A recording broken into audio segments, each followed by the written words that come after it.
ಬೆಳಗಾವಿ ಜಿಲ್ಲೆಯ ಸವದತ್ತಿ ತಾಲೂಕಿನ ಐತಿಹಾಸಿಕ ಪರಂಪರೆಯುಳ್ಳ ಮುನವಳ್ಳಿ ಪಟ್ಟಣದಲ್ಲಿ ಶ್ರೀ ಪಂಚಲಿಂಗೇಶ್ವರ ಜಾತ್ರಾ ಮಹೋತ್ಸವ ಅದ್ದೂರಿಯಾಗಿ ಜರುಗಿತು.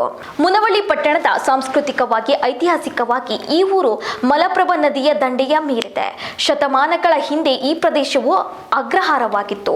ಇಲ್ಲಿನ ಅನೇಕ ಮುನಿಗಳು ತಪಗೈದು ಇದನ್ನು ತಮ್ಮ ಪಾದ ಸ್ಪರ್ಶದಿಂದ ಪವಿತ್ರ ತಾಣವನ್ನಾಗಿ ಮಾಡಿದರಿಂದ ಇದನ್ನು ಮುನಿಗಳು ವಾಸಿಸುವ ಹಳ್ಳಿ ಎಂದು ಕರೆಯಲಾಗುತ್ತಿತ್ತು.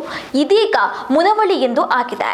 ರಾಷ್ಟ್ರಕೂಟರು ಹೊಯ್ಸಳರು ಸವದತ್ತಿಯ ರಟ್ಟರು ಆಳ್ವಿಕೆಗೆ ಒಳಪಟ್ಟ ಪ್ರಾಂತದ ಒಂದು ಮಹತ್ವದ ಪ್ರದೇಶವನ್ನು ಗುರುತಿಸಲಾದ ಶ್ರೀ ಪಂಚಲಿಂಗೇಶ್ವರ ದೇವಸ್ಥಾನ ಪ್ರತಿ ವರ್ಷದಂತೆ ಈ ವರ್ಷವೂ ಶ್ರೀ ಪಂಚಲಿಂಗೇಶ್ವರ ಜಾತ್ರಾ ಮಹೋತ್ಸವದಲ್ಲಿ ವಿಶೇಷ ಪೂಜಾ ಕೈಂಕರ್ಯಗಳು ನಡೆದವು. ನಂತರ ಶ್ರೀ ಸೋಮಶೇಖರ ಮಠ ಮುನವಳ್ಳಿಯ ಮುರಗೇಂದ್ರ ಮಹಾಸ್ವಾಮಿಗಳು ಪೂಜ್ಯರ ಅಮೃತ ಹಸ್ತದಿಂದ ರಥ ಪೂಜೆಗೊಂಡು ಮಹಾರಥೋತ್ಸವವು ಅತಿ ವಿಜೃಂಭಣೆಯಿಂದ ಜರುಗಿತು. ಈ ವೇಳೆ ಜಾತ್ರೆಯ ಕಮಿಟಿಯವರು ಪಟ್ಟಣದ ಎಲ್ಲಾ ಜನರಿಗೆ ಅಭಿನಂದನೆಯನ್ನು ಸಲ್ಲಿಸಿದರು.